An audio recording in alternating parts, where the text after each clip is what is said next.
जिंदगी वैभव सूर्यवंशी की बैटिंग सी कोई परी कथा होती तो क्या ही बात है। पर हम अखबार वाले हैं, सुबह सवेरे दिन भर की सुर्खियों पर नजर जाती है। कभी सुप्रीम कोर्ट से खबर आ रही है नागरिकता और वोटर पात्रता को लेकर, तो कभी खबर आ रही है कि बकरीद के पहले किस तरह से देश के चुनिंदा हिस्सों में तनाव है। तो इन सब के बीच हमें अपना कर्तव्य याद आता है कि रोज शाम को आपको बताना है कि हमारे प्यारे मुल्क में चल क्या रहा है। क्या चुनाव आयोग अब ये तय करेगा कि आप भारत के नागरिक हैं या नहीं? क्या वोटर लिस्ट में नाम न होने का मतलब है कि आप इस देश के नागरिक नहीं हैं? क्या एसआईआर यानी स्पेशल इंटेंसिव रिवीजन के नाम पर लाखों करोड़ों लोगों का मताधिकार छिन सकता है, या फिर ये कवायद चुनाव को साफ सुथरा बनाने के लिए जरूरी है? इन सारे सवालों के जवाब 27 मई को सुप्रीम कोर्ट ने दिए। दरअसल सारे जवाब नहीं मिले हैं, क्योंकि 124 पन्ने के फैसले के बाद भी कुछ विरोधाभासों, विसंगतियों की तरफ कानून के विद्वान ध्यान दिला रहे हैं। उस पर बाद में आएंगे। सुप्रीम कोर्ट के फैसले का रुख करते हैं। कोर्ट ने एसआईआर को वैध माना है, लेकिन चुनाव आयोग की ताकत पर कुछ शर्तें भी तय की हैं। इस वीडियो में हम इसके बारे में विस्तार से जानेंगे। ये भी जानेंगे कि मताधिकार पर क्या फर्क पड़ेगा, चुनाव आयोग को कितनी छूट मिली है, और जिन लोगों के नाम बिहार की वोटर लिस्ट से कट गए हैं उनके पास अब क्या विकल्प है। नमस्कार, सौरभ द्विवेदी नाम है हमारा और ये है Indian express Hindi. Voter list का स्पेशल इंटेंसिव रिवीजन यानी एसआईआर पूरी तरह से वैध है। देश की सबसे बड़ी अदालत ने यही फैसला सुनाया है। Chief justice of India Suryakant, justice Joymalya Bagchi और जस्टिस विपुल पंचोली की बेंच ने साफ कहा, एसआईआर 1950 की रिप्रेजेंटेशन ऑफ पीपल एक्ट यानी जन प्रतिनिधित्व कानून के खिलाफ नहीं है। अदालत के मुताबिक एसआईआर की प्रक्रिया तो संविधान के मकसद को ही आगे बढ़ाती है। कुल जमा अदालत ने 3 बड़े बिंदु स्पष्ट किए हैं। पहला, स्वतंत्र और निष्पक्ष चुनाव केवल वोटिंग मशीन, बूथ और पोलिंग डे से तय नहीं होते। चुनाव की बुनियाद वोटर लिस्ट है, इसका शुद्ध, सटीक और विश्वसनीय होना जरूरी है। दूसरा, चुनाव आयोग के पास वोटर लिस्ट तैयार करने या उसमें संशोधन के दौरान नागरिकता से जुड़े सवालों की सीमित जांच का पूरा अधिकार है। और तीसरा, ये जांच किसी व्यक्ति की नागरिकता पर अंतिम फैसला नहीं हो सकती। ये सिर्फ वोटर लिस्ट में नाम रखने या हटाने तक सीमित है। दरअसल इस पूरे विवाद की शुरुआत 24 जून 2025 के दिन आए एक आदेश से शुरू हुई, जब चुनाव आयोग ने बिहार में एसआईआर का ऐलान किया। 2 बड़े कारण बताए। पहला, कि 2003 में हुए आखिरी इंटेंसिव रिवीजन के बाद तेजी से शहरीकरण और पलायन हुआ। इसकी वजह से एक ही व्यक्ति के कई जगह नाम, फर्जी एंट्री और बाकी गलतियां हुई। और दूसरा, संविधान का अनुच्छेद 326 चुनाव आयोग को अधिकार देता है कि वोटर लिस्ट में सिर्फ वैध भारतीय नागरिकों के ही नाम हो। इस फैसले का तब विरोध हुआ। विपक्षी पार्टियों समेत एसोसिएशन फॉर डेमोक्रेटिक रिफॉर्म्स जैसी संस्थाओं ने याचिकाएं लगाईं। आरोप लगाया कि एसआईआर के जरिए लाखों वोटर्स के नाम काटे जा रहे हैं, उनका मताधिकार छिन सकता है। किश्तों में हुई सुनवाई के बाद सुप्रीम कोर्ट ने एसआईआर पर रोक नहीं लगाई, जिसके बाद 27 अक्टूबर को आयोग ने नया नोटिफिकेशन निकाला। बिहार से इतर पश्चिम बंगाल, केरल, तमिलनाडु, यूपी इत्यादि राज्यों में भी एसआईआर का ऐलान हो गया। इन राज्यों में एसआईआर शुरू होने के काफी पहले अगस्त 2025 में बिहार की लिस्ट भी आई और पता चला कि 65 लाख नाम कट गए। फिर सितंबर 2025 में सुप्रीम कोर्ट ने आधार कार्ड को वैध दस्तावेज के तौर पर स्वीकारने को कहा। जब नई लिस्ट आई तो पता चला कि 47 लाख नाम कटे हैं बिहार की लिस्ट से। इस आधार पर फिर कहा गया कि लाखों लोगों का मताधिकार छीन लिया गया। याचिकाकर्ताओं ने जोर देकर यह भी कहा कि आयोग के पास नागरिकता जांचने का हक नहीं है। आयोग कहता रहा उसके पास अधिकार है, क्योंकि वोटर लिस्ट में शामिल होने की पहली शर्त ही है कि कोई व्यक्ति भारत का नागरिक हो। दलीलें सुनने के बाद सुप्रीम कोर्ट ने इलेक्शन कमीशन की पावर को स्वीकारा और कहा कि आयोग के पास स्पेशल रिवीजन की ताकत है और ये साधारण रिवीजन से अलग है।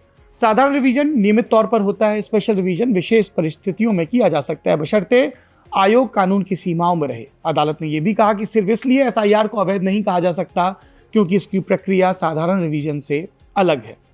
अदालत ने फैसले में चुनाव आयोग की प्रक्रिया पर कुछ अहम टिप्पणियां भी की जो आपको जाननी चाहिए। पहली, एसआईआर की प्रक्रिया लोक प्रतिनिधित्व कानून के खिलाफ नहीं है। कोर्ट के मुताबिक ये प्रक्रिया तो संविधान के अनुच्छेद 324 में चुनाव आयोग को मिले अधिकारों में जान फूंकती है। दूसरी, याचिकाकर्ताओं की दलील की पुरानी लिस्ट में नाम है तो हटाया नहीं जा सकता।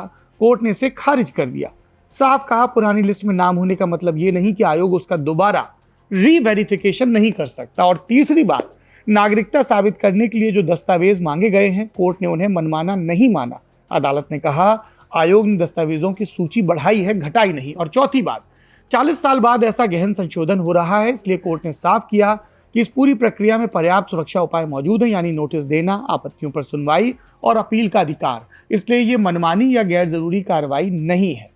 यहीं पर कोर्ट ने नागरिकता वाले सवाल पर भी कुछ अहम बातें कही। सुनते हैं अपने रिपोर्टर अनंत कृष्णन से।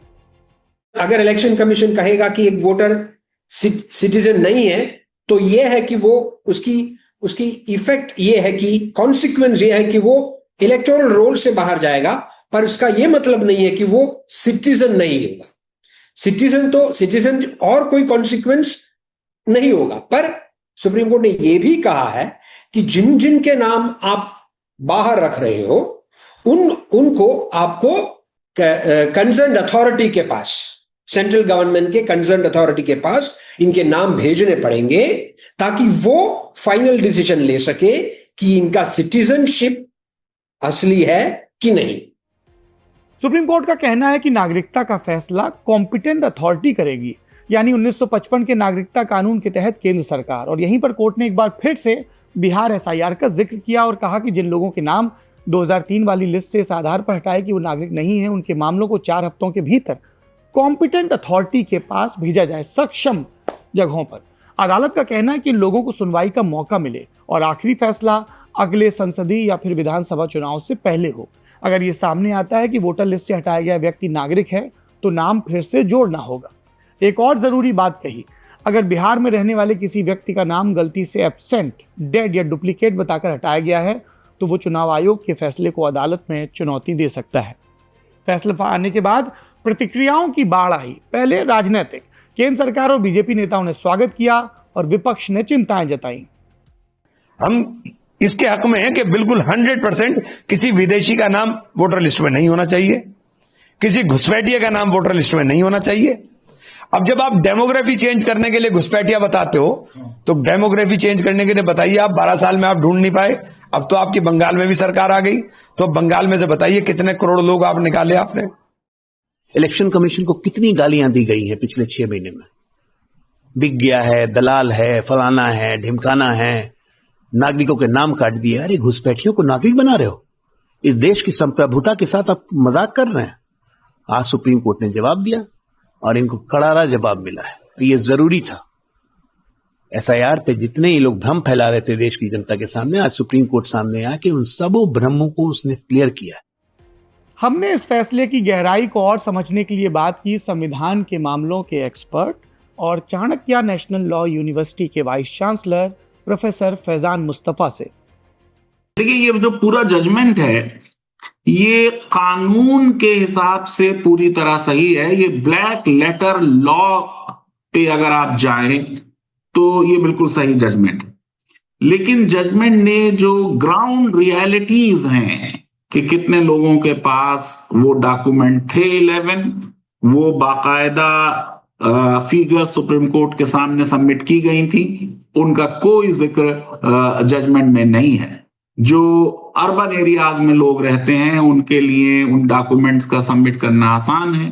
जो माइग्रेंट लेबर हैं या जो गरीब लोग हैं या जो गांवों में रहते हैं उनके लिए मुश्किल है। तो अक्सर ऐसे जजमेंट्स आते हैं जो एक स्ट्रिक्ट लीगल इंटरप्रिटेशन करते हैं।